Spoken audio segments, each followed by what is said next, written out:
दोस्तों, इस खंडित इंसान की बात सुनिए। अगर सनातन संस्कृति को पिछले 50 साल में सबसे ज़्यादा डैमेज किया है तो इस खंडित इंसान ने किया है फिल्मों के थ्रू। और आप लोगों से हाथ जोड़कर करबद्ध प्रार्थना है कि प्लीज़ इस वीडियो को इतना शेयर कीजिए कि इस खंडित इंसान तक ज़रूर पहुँचे ये। इस खंडित इंसान की बात सुनिए, ये हमारी संस्कृति को किस तरह से गलत और घटिया साबित करने की कोशिश कर रहा है। बैठे पूजा कर रहे होते, इतनी छोटी सी एक चमची होती है जिससे घी आपको आग में डालना पड़ता है। यूनिवर्स देखा है कितना बड़ा है। जो नियरेस्ट स्टार है, नियरेस्ट आपके दरवाजे के ऊपर, उसका नाम है अल्फा सेंचुरी। वहां तक अगर आप पहुंचे 1,82,000 माइल पर सेकंड आप चले और बीच में कहीं चाय वाय पीने न रुक जाए तो आप 4 साल में पहुंचेंगे। ये तो नेक्स्ट डोर नेबर है। इतना बड़ा विस्तार इस कायनात का, इस सृष्टि का कहां तक फैला है, उसमें एक डस्ट के जर्रे के बराबर भी नहीं है अर्थ। डस्ट के जर्रे के बराबर भी नहीं। उसमें आप कितने बड़े हैं और वो चमची जिससे आप घी डाल रहे हैं वो कितनी बड़ी है। और आप इसे डाल के समझ रहे हैं कि अब पूरी सृष्टि चेंज होने वाली है आपके लिए। यार कुछ तो सोचो। जावेद साहब, ये सबसे पहले तो आपको मैं एक बात बता दूं कि चांद के जो टुकड़े हुए थे उसका आप प्रूफ नहीं दे सकते, और ये धरती फ्लैट है तो इसका भी प्रूफ है नहीं आपके पास। It's spherical, it's not a flat. तो मैं आपको बता दूं कि सबसे पहले तो अल्फा सेंचुरी नियरेस्ट स्टार नहीं है। नियरेस्ट स्टार हमारा सन है। Alpha Centauri is the brightest star of our Milky Way Galaxy.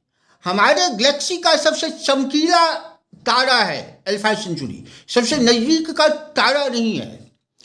और जहाँ तक बात रही ब्रह्मांड की, तो हमारे पूर्वजों ने, जो कि आपके भी थे, आप खंडित होकर अपना पूर्वज बदल लिए, तो हमारे पूर्वजों ने 9,500 साल पहले,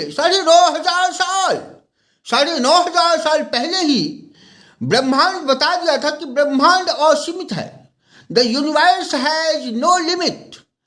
जब साइंटिस्ट, वैज्ञानिक लोग ब्रह्मांड के बारे में पता करते गए तो उन्होंने देखा कि सनातन संस्कृति में इसका एक्सप्लेनेशन पूरा दिया हुआ है। अब एक बात आपको बता दूं कि जैसे कि आप एसी चलाते हैं, एसी, और आपका रूम ठंडक हो जाता है, तो आप ये नहीं सोचते कि पूरा ब्रह्मांड ठंडक हो गया है। उसी तरह जब हम हवन करते हैं, विज्ञान की ज्ञान तो आपको इत्तू सा नहीं होगा, क्योंकि आप मौलवी टाइप के इंसान हैं, तो हलाला मलाला दलाला के बारे में आप नॉलेज रखते होंगे, ये मैं समझता हूँ, और आप शायर हैं, ये भी मैं जानता हूँ। तो ये बताइए कि एसी आपके रूम को ठंडक कर देता है, पूरी दुनिया को नहीं। हवन, जब हम हवन करते हैं और उसमें जब घी डालते हैं तो घी के जलने से ऑक्सीजन, प्योर ऑक्सीजन, इसको कहते हैं नीसेंट ऑक्सीजन, क्रिएट होता है, जो वातावरण को शुद्ध करता है, शुद्ध। और हमारा छोटा सा भी वातावरण अगर शुद्ध होता है तो उनसे मानसिकता ये होती है, डेवलप होती है। और ईएम वेव के बारे में आपने नहीं सुना होगा, उससे इलेक्ट्रोमैग्नेटिक वेव भी निकलती है जो ब्रह्मांड से इस धरती को कनेक्ट करती है और उस पृथ्वी के उस पोजीशन को कनेक्ट करती है। और बात रही कि चम्मच में इतना सा घी, इतना सा, तो 2 बूंद स्पर्म से, 1 बूंद स्पर्म से आपके जितना एक नालायक, इतना बड़ा खंडित इंसान बकवास करने के लिए पैदा हो सकता है। तो क्या कहते हैं, आधे किलो 2 किलो घी के जलने से बहुत कुछ होता है। अगर आप मुझसे बात करें फेस टू फेस तो मैं आपको बता दूं कि क्या क्या होता है। और हाँ, स्पर्म से याद आया, 1 बूंद स्पर्म से याद आया कि स्पर्म का जो खोज है ना, वो अभी कुछ साल पहले हुआ है। लेकिन हमारे ग्रंथों में स्पर्म का जो ये शेप है उसका और जीवन चक्र का एक्सप्लेनेशन पूरा दिया गया है हमारे वेदों में।